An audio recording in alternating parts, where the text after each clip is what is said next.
Viva a ciência, porque todo mundo precisa ser vacinado. Vacinas salvam. A senhora está emocionada porque esse momento é muito simbólico, né? Com certeza, estou muito, muito de verdade emocionada, porque esperei muito para tomar essa vacina. Vacinas salvam. Após a imunização na cidade de Uberlândia, ele não conseguiu conter a felicidade que foi registrada pelo filho. A atriz Fernanda Montenegro, de 91 anos, recebeu a primeira dose. Em uma rede social, ela publicou um agradecimento à Fiocruz, ao Sistema Único de Saúde e aos cientistas. Olha só que coisa boa! Nós vamos te mostrar agora algumas celebridades que foram vacinados nesse final de semana. Na hora da vacina, vale cantar, mesmo com a voz embargada e tudo, como fez Lulu Santos aos 67 anos. Nossa, eu fiquei emocionada, até agora emocionada, entendeu?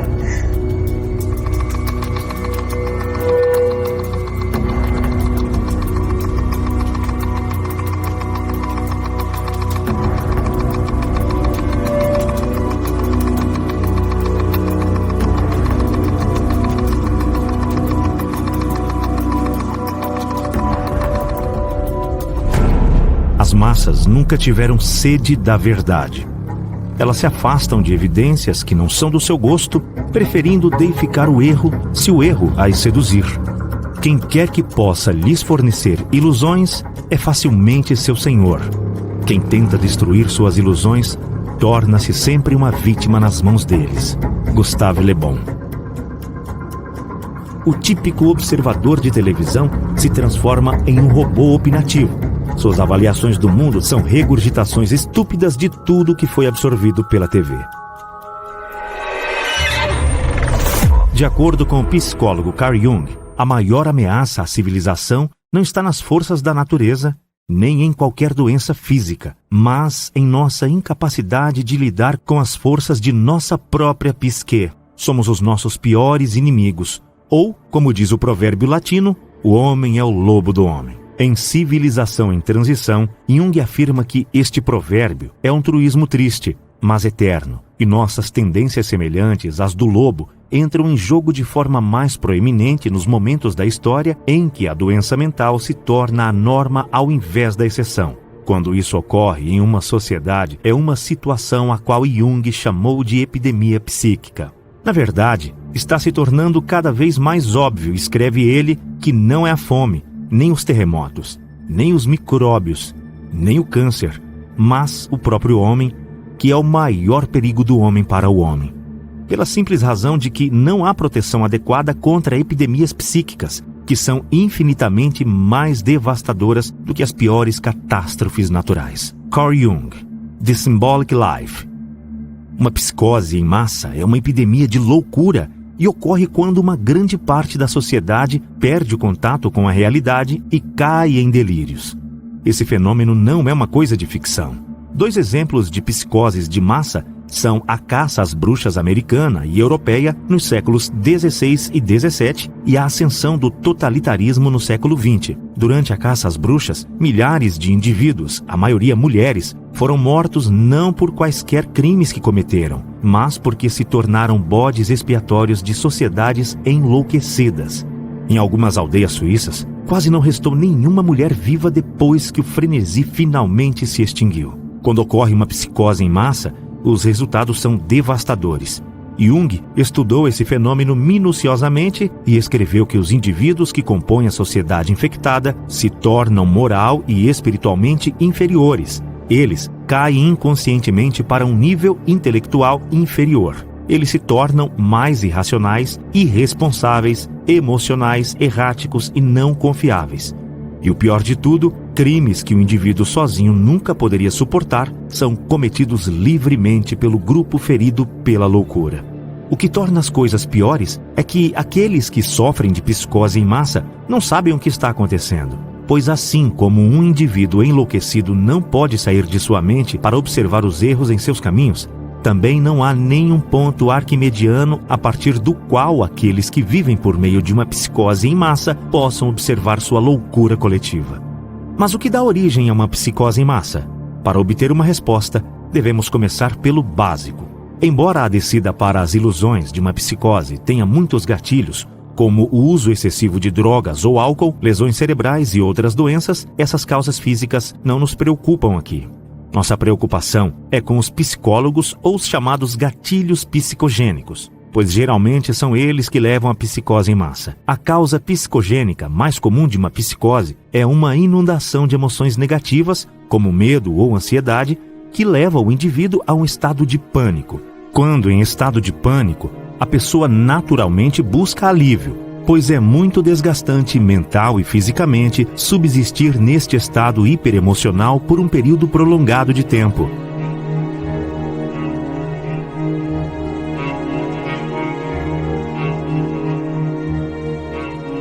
Conquanto escapar de um estado de pânico possa ser feito por meios adaptativos, como o enfrentamento e derrota do medo que gera a ameaça, existe outro modo de escapar, que é passando por um surto psicótico. Um surto psicótico não é uma descida a um estado de maior desordem, como muitos acreditam, mas uma reordenação do mundo experiencial de alguém que mistura fato e ficção, ou delírios e realidade, de uma forma que ajuda a acabar com os sentimentos de pânico.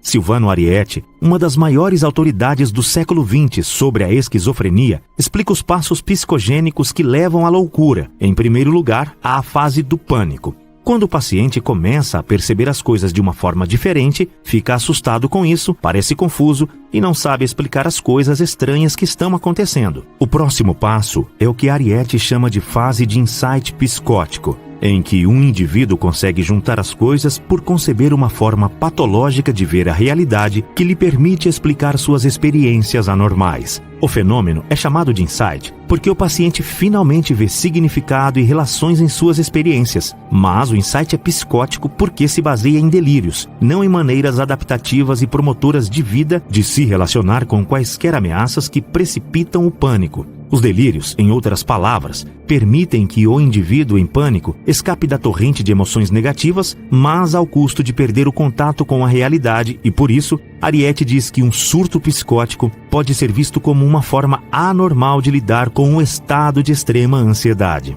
Se o pânico despertar uma inundação de emoções negativas em um indivíduo fraco ou inseguro, e isso desencadear um surto psicótico, então, uma psicose em massa pode acontecer quando uma população de indivíduos fracos e vulneráveis é conduzida a um estado de pânico por ameaças reais, imaginárias ou fabricadas.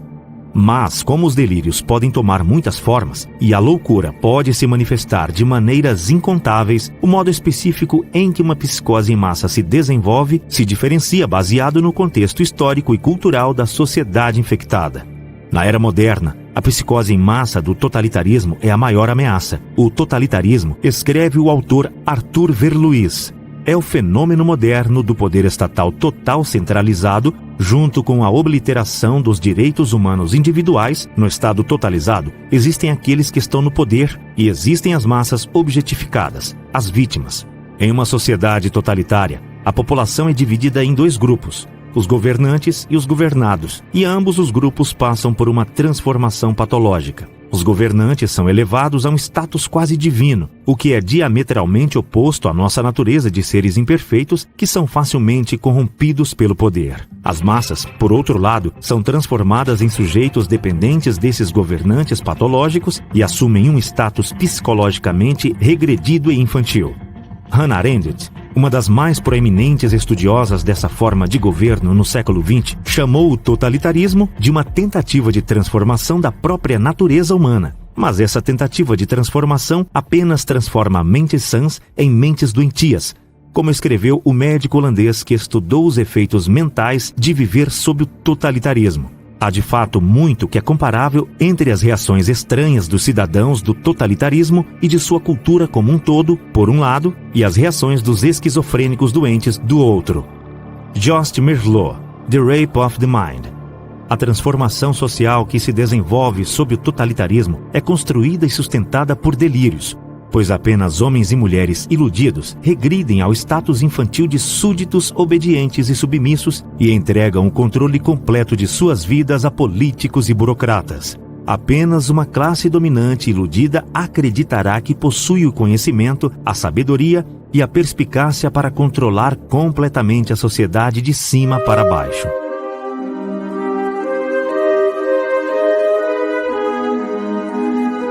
E somente sob o feitiço de delírios é que alguém acreditaria que uma sociedade composta de governantes sedentos de poder por um lado e uma população psicologicamente regredida por outro não levaria a qualquer coisa que não fosse o sofrimento em massa e ruína social.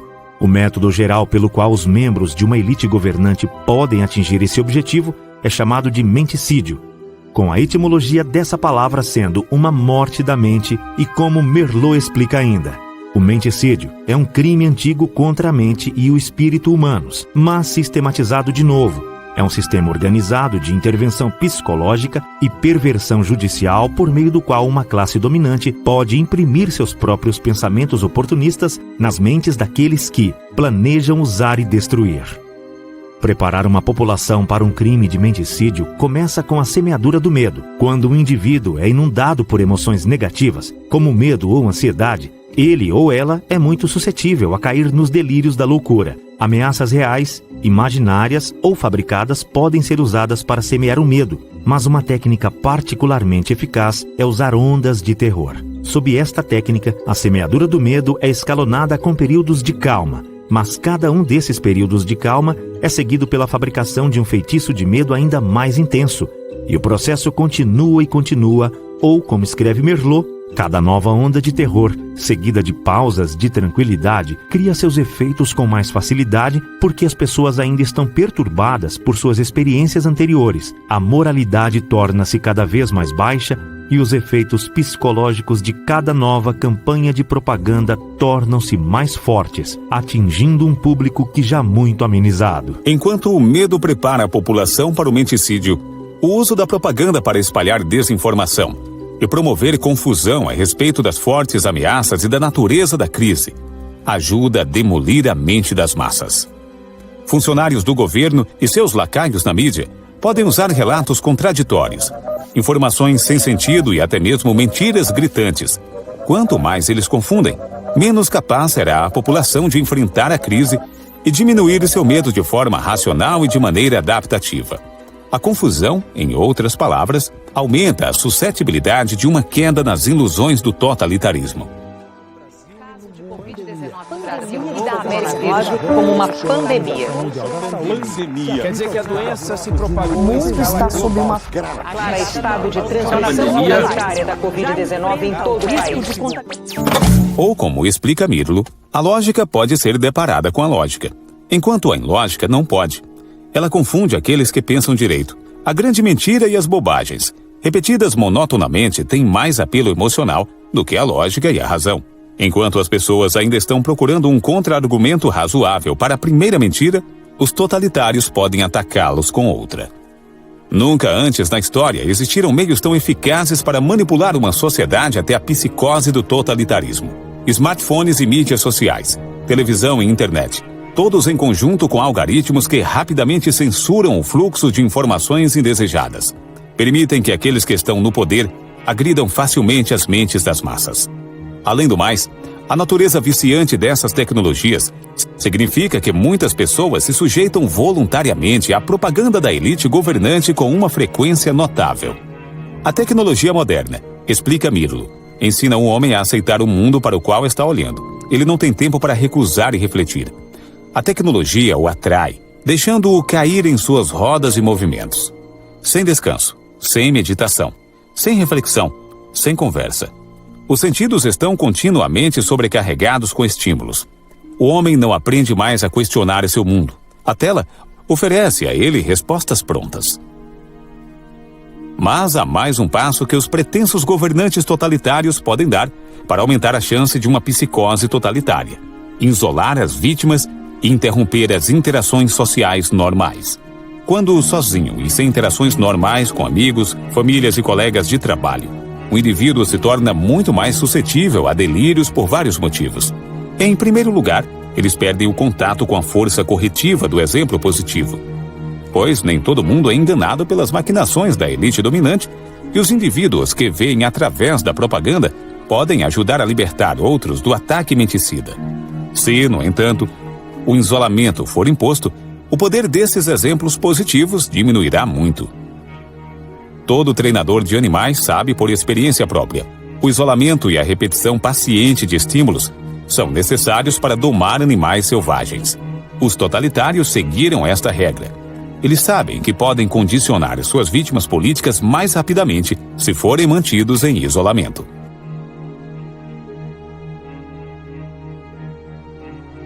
Sozinha, confusa e golpeada por ondas de terror, uma população sob um ataque de menticídio desce a um estado de desesperança e vulnerabilidade. O fluxo interminável de propaganda transforma mentes antes capazes de pensamento racional em teatros de forças irracionais e, com o caos girando em torno delas e dentro delas, as massas anseiam por um retorno a um mundo mais organizado. Os pretensos totalitários podem agora dar o passo decisivo, podem oferecer uma saída e um retorno à ordem em um mundo que parece estar se movendo rapidamente na direção oposta. Mas tudo isso tem um preço. As massas devem desistir de sua liberdade e ceder o controle de todos os aspectos da vida à elite dominante.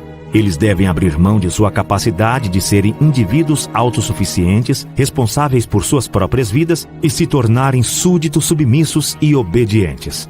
Mas a ordem de um mundo totalitário é uma ordem patológica. Ao impor uma conformidade estrita e exibir uma obediência cega dos cidadãos, o totalitarismo livra o mundo da espontaneidade que produz muitas das alegrias da vida e da criatividade que impulsiona a sociedade. O controle total dessa forma de governo, não importa com quem nome ela seja marcada, seja ele governado por cientistas e médicos, políticos e burocratas, ou um ditador, gera estagnação, destruição e morte em grande escala.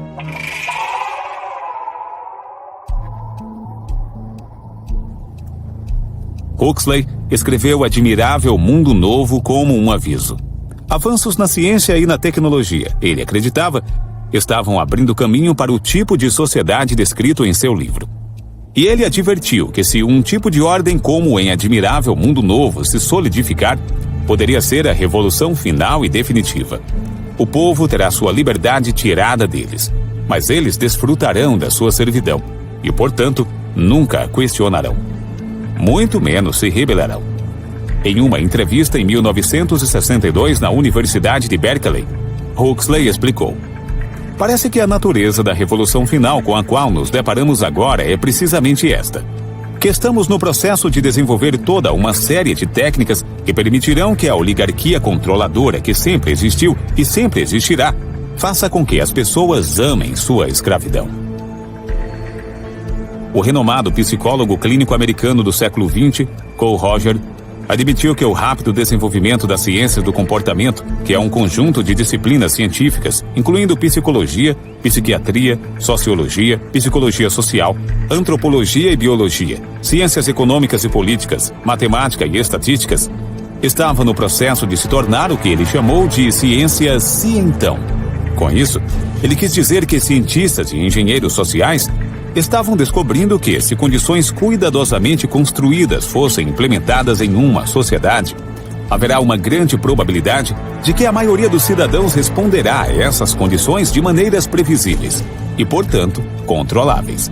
Ou como ele escreveu em 1954. Eu acredito que muito poucas pessoas estão cientes da expansão, amplitude e profundidade dos avanços que foram feitos nas últimas décadas na ciência do comportamento. O poder crescente de controle que ele dá será detido por alguém ou algum grupo. Tal indivíduo ou grupo certamente escolherá os propósitos ou objetivos a serem alcançados e a maioria de nós será então cada vez mais controlada por meios sutis que nem mesmo estávamos cientes deles como controladores. Parece que alguma forma de sociedade completamente controlada está chegando. Uma coisa é certa: a tecnologia e o suprimento infinito de entretenimento estimulante, mas moralmente degradante, que dela emanam, estão criando uma população passiva, ignorante e espiritualmente aleijada, desinteressada em resistir à implementação de suas cadeias políticas. Mas não é apenas um suprimento infinito de distrações que torna possível um admirável mundo novo. Huxley também previu que no futuro certas formas de tecnologia seriam usadas para aumentar a sugestionabilidade e a obediência de uma população, de modo que todos possam ser confiáveis para se comportarem quase tão previsivelmente quanto as máquinas. Em Admirável Mundo Novo, a sugestionabilidade foi aumentada não apenas pelo uso da tecnologia, mas também por uma superdroga chamada Soma. A drogadição sistemática de indivíduos para o benefício do Estado era uma plataforma principal na política dos controladores mundiais. Soma não tinha desvantagens fisiológicas. Quando tomado em pequenas doses, estimulava a sensação de êxtase, e em doses maiores, gerava alucinações agradáveis e um sono revigorante. Forneceu o que Huxley chamou de férias da realidade e, o mais importante, tornou os cidadãos altamente submissos. Além de tranquilizar, alucinar e estimular, o Soma da minha fábula tinha o poder de aumentar a sugestionabilidade e, portanto, poderia ser usado para reforçar os efeitos da propaganda governamental. Muitas pessoas ainda acreditam que são livres. E como o Goethe escreveu, ninguém é mais desesperadamente escravizado do que aqueles que acreditam falsamente que são livres. Aqueles que se julgam livres desconsideram o fato de que ser governado no mundo moderno é ser vigiado, inspecionado, espionado, dirigido por lei, numerado, regulado, inscrito, doutrinado, pregado, controlado, verificado, estimulado, valorizado, censurado e comandado por seres que não têm o direito, nem a sabedoria, nem a virtude de fazê-lo.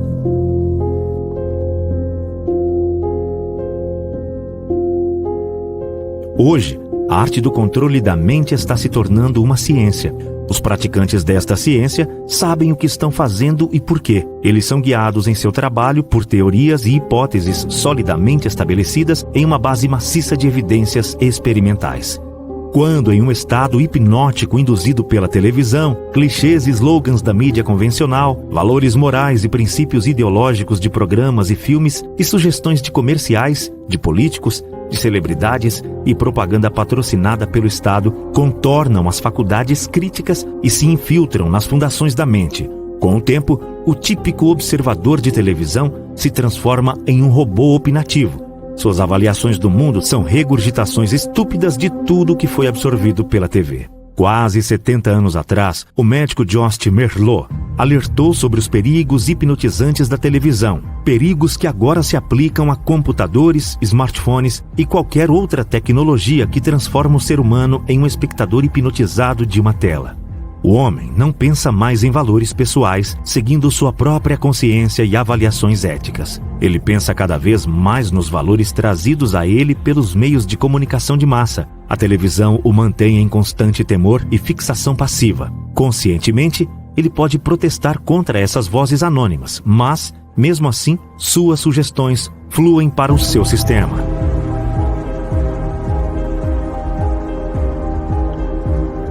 No mundo moderno, estamos nos aproximando cada vez mais de uma aceitação generalizada do coletivismo e, portanto, da condição de escravidão política. Em ocasiões como essas, é útil reconhecer que, embora a maioria seja cúmplice de sua servidão, ao permanecer do lado da liberdade, nos unimos em espírito com todos os outros guardiões da liberdade em todo o mundo.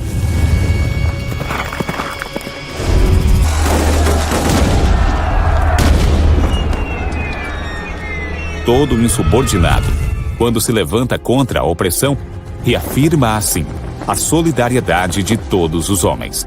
Albert Camus.